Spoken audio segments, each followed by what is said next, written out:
लक्ष्मी जी की मूर्ति दिवाली पे टूट गई तो उस पे अभी बड़ा पश्चाताप हो रहा ना ना ना ना ना ना ना, इसमें नहीं।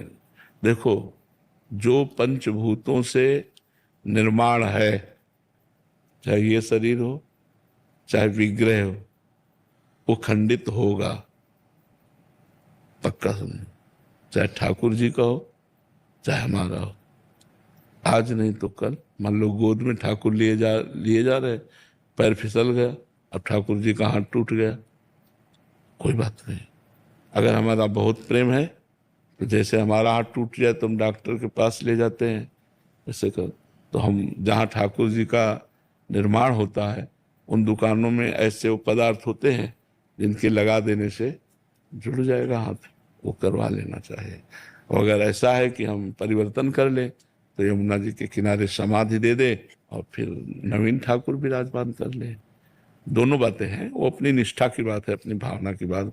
मगर इसमें शोक करने की जरूरत नहीं है कि अब तो लक्ष्मी जी टूट गई तो इसका मतलब लक्ष्मी जी नाराज हो गई, गणेश जी नहीं। जो पंचभूतों से निर्मित वस्तु है तो ये परिवर्तनशील है, इसका परिवर्तन होगा।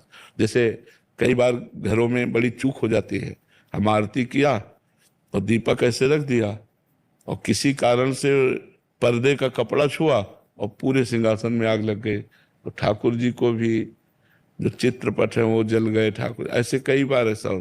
कोई चिंता न करें, कोई हानि की बात नहीं। ठाकुर जी भी तो अग्नि स्वरूप से हैं। अब हम नवीन निर्माण करके और शोभा बनाकर भगवान को विराजमान करते हैं। भाव से करो भगवान, भाव से। गांव में देखा है देवी इतनी इतनी बटिया रखी रहती हैं, दीदी जी महाराष्ट्र। तो हम उन्हीं से आशीर्वाद प्राप्त कर लेते हैं।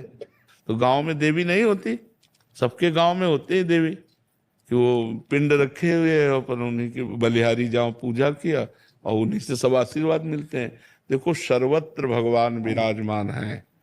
हमारी जहाँ भावना बनती है, हमारे भारत में तो बहुत पवित्र भावना है कि एक गाड़ी लेते हैं तो उसकी पूजा करते हैं। देखो, गाड़ी की पूजा करते हैं, जब सुबह सुबह चाहे साइकिलें से चलें तो पैर छूते नहीं, किसके पैर छू रहे? भगवान। गाड़ी को भी भगवान मानते हैं। हमारे यहाँ तो कुछ भी नई चीज आवे सबकी पूजा होती है। और स्टार्ट किए और पैर छिले, मतलब पैर किसके छू रहे हैं? वहां भी भगवान विराजमान है। कोई कण ऐसा नहीं जब भगवान विराजमान नहीं। तो भगवत भावना से किया जाए तो ये सब बातें छोटी मोटी हैं, इनसे कोई फर्क नहीं पड़ता। भगवान भाव लेते हैं। भगवान का जो स्वरूप है वो चिदानंदमय है।